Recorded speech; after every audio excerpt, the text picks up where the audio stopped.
అమెరికాలో ప్రముఖ Bennett university hostel గదిలో ఒక విద్యార్థినిపై తోటి విద్యార్థుల గుంపు సామూహికంగా దాడికి పాల్పడిన వీడియో ప్రస్తుతం సోషల్ మీడియాలో వైరల్ గా మారింది.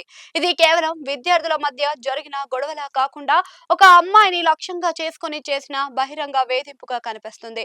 వైరల్ అవుతున్న వీడియో ప్రకారం గతంలో తల్లిదండ్రుల గురించి జరిగిన ఒక చిన్న మాట వివాదమే ఈ దాడికి కారణమని తెలుస్తుంది. హాస్టల్ గదిలో అనుష్క అనే విద్యార్థిపై చుట్టూ దాదాపు 10 మందికి పైగానే విద్యార్థులు గుమిగూడారు.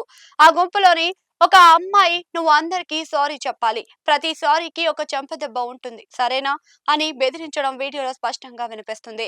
బాధితురాలు తాను అప్పటికే క్షమాపణలు చెబుతున్నానని ప్రాధేయపడుతున్నా ఆ గుంపు కనికరించలేదు. దాడి చేస్తున్న విద్యార్థినులు అత్యంత క్రూరంగా ప్రవర్తించారు. "జబ్ తక్ రో నహీ జాయేగి తబ్ తక్ హమ్ తుజే బేజింగి నహి" అని ఒక విద్యార్థిని అనడం వారిలోని పైశాచికత్వాన్ని అడ్డం పడుతుంది. బాధితురాలి చేతులు పట్టుకొని ఒకరు పదే పదే చెంపదెబ్బలు కొట్టారు.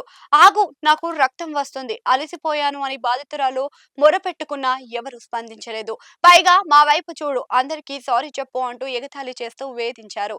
ఈ వీడియో బయటకు రావడంతో నెటిజన్లు తీవ్రంగా స్పందిస్తున్నారు. ఇది ర్యాగింగ్ కాదు, ఇది పక్కాగా దాడి, వేధింపులు అని పలువురు ఆగ్రహం వ్యక్తం చేస్తున్నారు.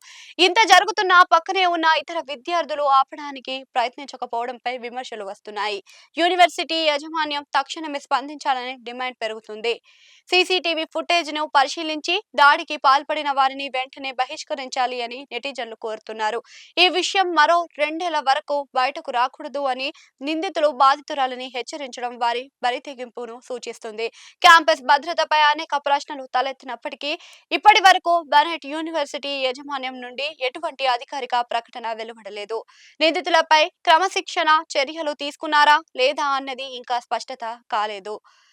విద్యార్థుల భద్రత గాలిలో కలిసిపోయింది అని తల్లిదండ్రులు ఆందోళన వ్యక్తం చేస్తున్నారు. విద్యా సంస్థలలో ఇలాంటి ఘటనలు పునరావృతం కాకుండా ఉండాలి అంటే నిందితులపై కఠిన చర్యలు తీసుకోవాల్సిన అవసరం ఎంతైనా ఉంది.